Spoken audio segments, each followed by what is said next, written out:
What's going on, guys? JSGC here, and we are here for another Manchester City transfer news update.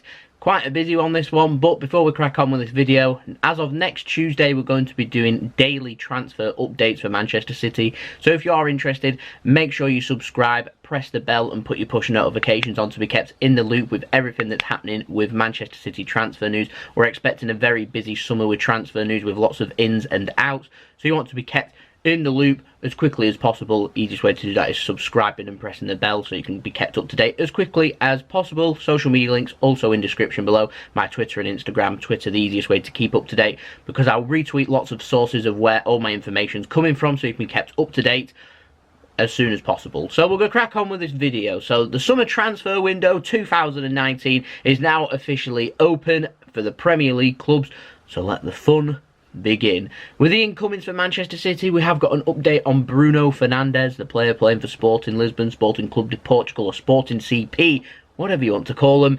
He continues to be linked with Manchester City and also Manchester United.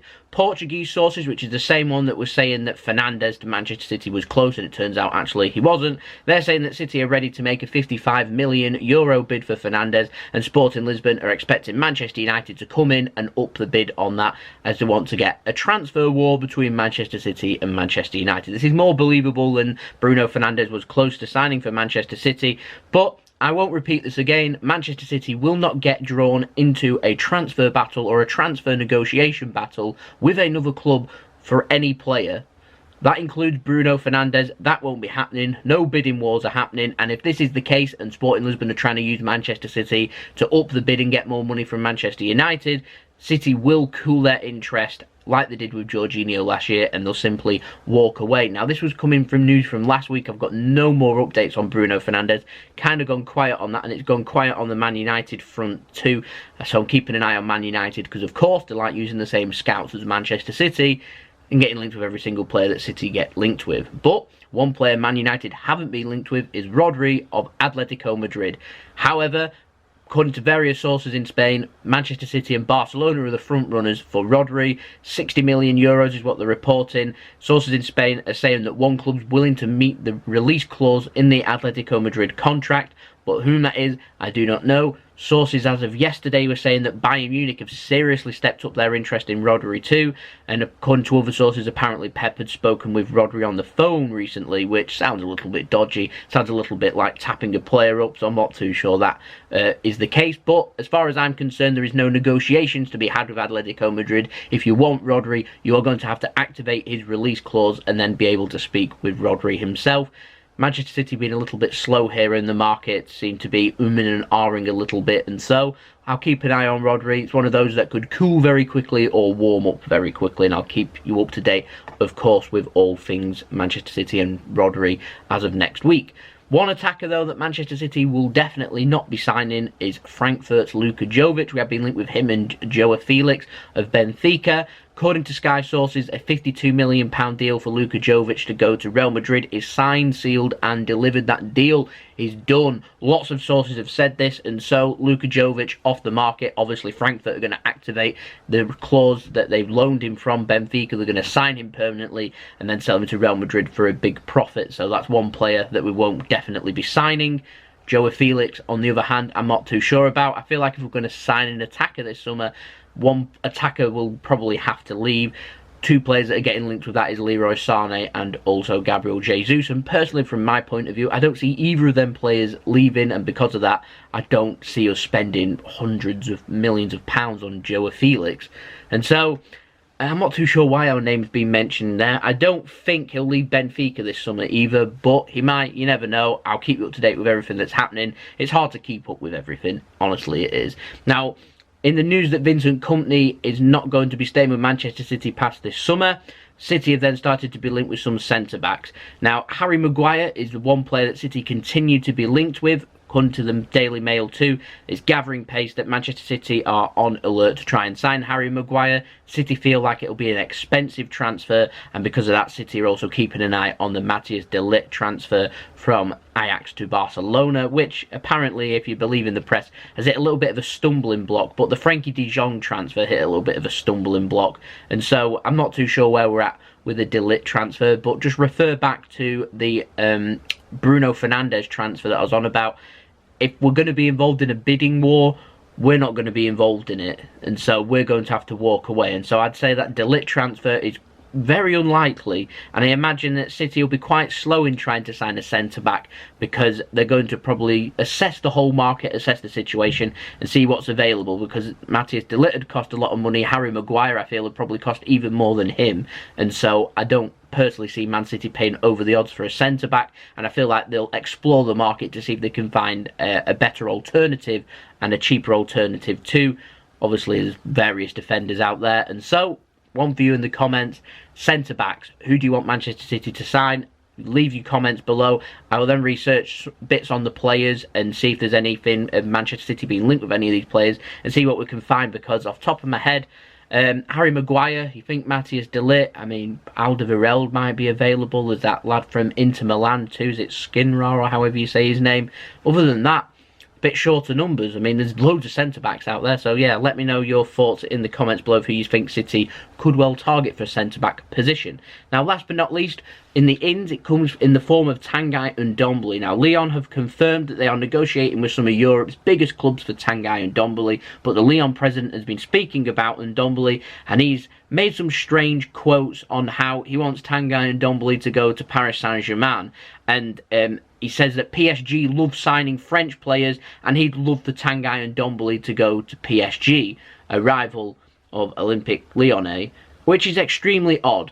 I'll put it into context if you don't understand them comments. It's like Manchester City chasing a striker, and Manchester City wanting to boost their homegrown status quota, and going for Harry Kane of Tottenham Hotspur, for example, as a brilliant striker. He's English. Manchester City want him. Now, if Harry Kane was available for transfer, there would be interest from all around Europe, and it's like Daniel Levy of Tottenham saying, I want Harry Kane to stay in England, and so I want him to go to Manchester City, even though Manchester City are currently above Tottenham, do better than Tottenham, and so weakening Tottenham to boost Manchester City.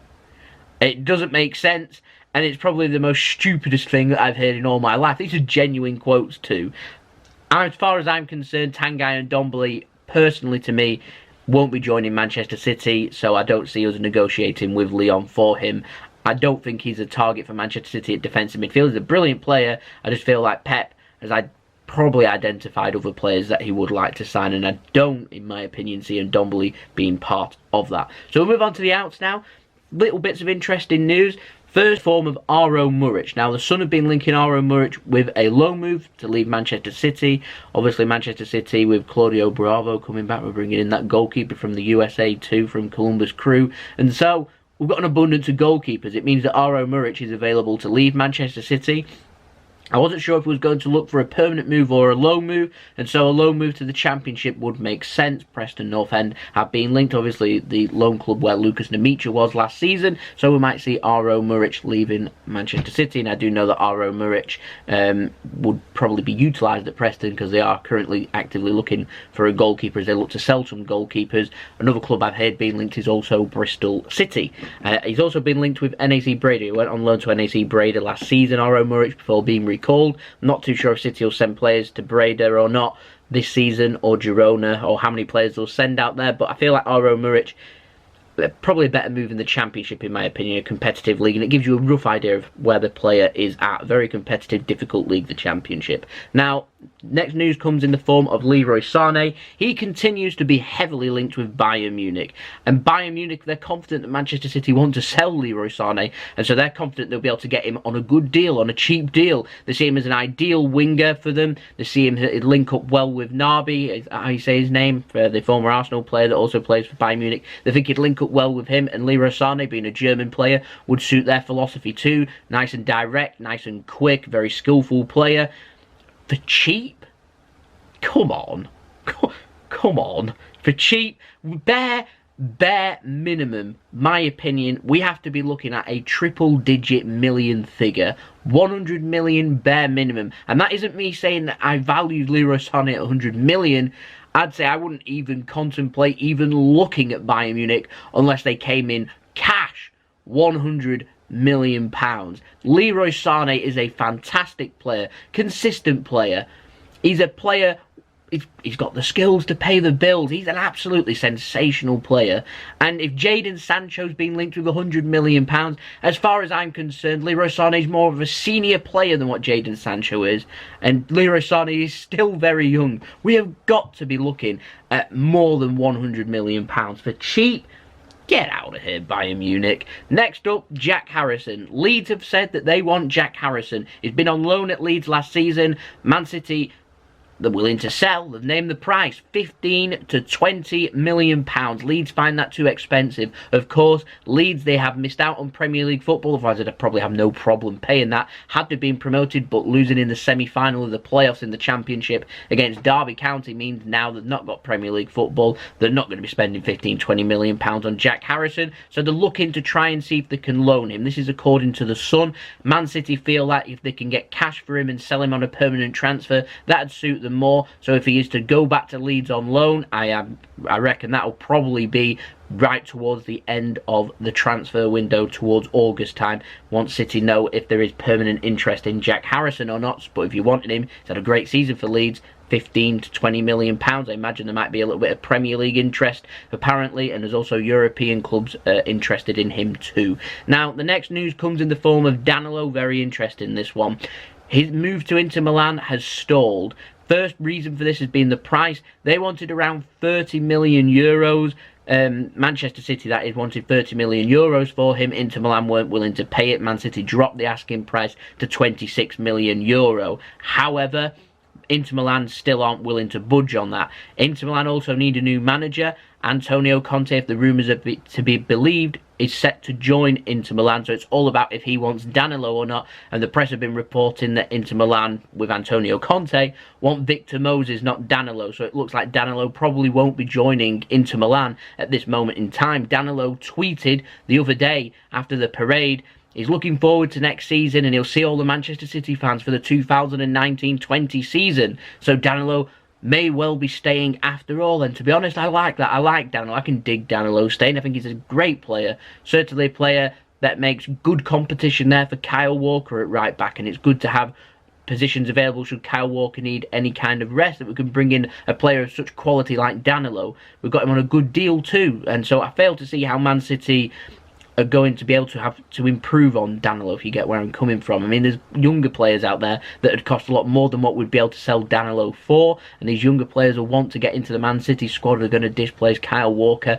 It's unlikely. I've seen City getting linked with some Cancelo of Juventus recently, hence I've not featured him in this video, because to be honest, I don't see Danilo leaving, certainly not at this moment in time. Now I'm going to move on to the contract news. Vincent Kompany, of course, confirmed, already done videos on this. He has turned down a new one-year deal at Manchester City. It surprised me on last Sunday when it was announced, but there we go. He's announced actually that he's been in negotiations with Anderlecht in Belgium, where Vincent Kompany first started his professional football career. He's going to be the new player manager there, and so he's making a step into management. So wanting to wish the best of luck to Vincent Kompany. We're all heartbroken. I know a lot of people say we want to replace Vincent Kompany, we need to sign another centre-back. Rather than saying that we're going to look for someone to fill the boots of Vincent Kompany and replace him, I think we should be looking at a better alternative that would suit the team, if you get where I'm coming from. Obviously, Man City haven't got a lot of backup at this moment in time with regards to Laporte. Should Laporte pick up a serious injury, we need a left-sided player that is happy to play on the left side of centre-back in Man City's defence. And that's what we should be targeting, in my opinion. Now, last but not least, the Mail have been reporting. I reported yesterday that Juventus want Pep. They definitely do want Pep as their manager.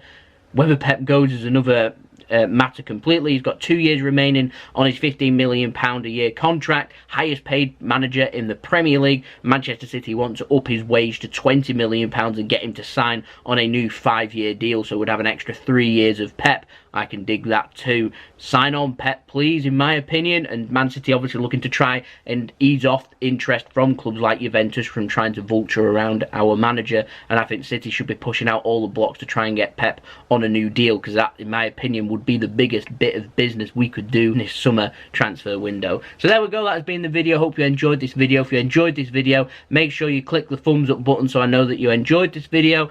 Don't forget, we're going daily with transfer updates as of next week, so make sure you subscribe, press the bell and put your push notifications on. We're aiming for 3,000 subscribers and we're 44 away at the time of recording this video, so we're very close to that. So if we could hit that by the weekend, that'd be absolutely wonderful. Any help towards that would be much appreciated. Like I said before, you can go and check out my social media links, Twitter and Instagram, in description below, popping up on screen if you want to go and follow me on that. That's at JSGC171 on Twitter and at jsidlow on Instagram. If you want to go and follow me on there, that would be very helpful, much appreciated.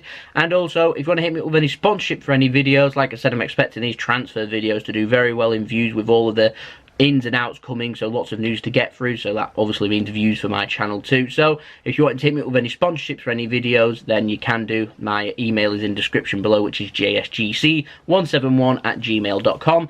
And I'll see you all again for the next video. We've got another podcast coming out later on into the week, and then we're going to go daily with them transfer updates as of next week. So I'll see you then. So it's been JSGC. I hope you'll have a wonderful rest of your day. Peace. Ciao for now.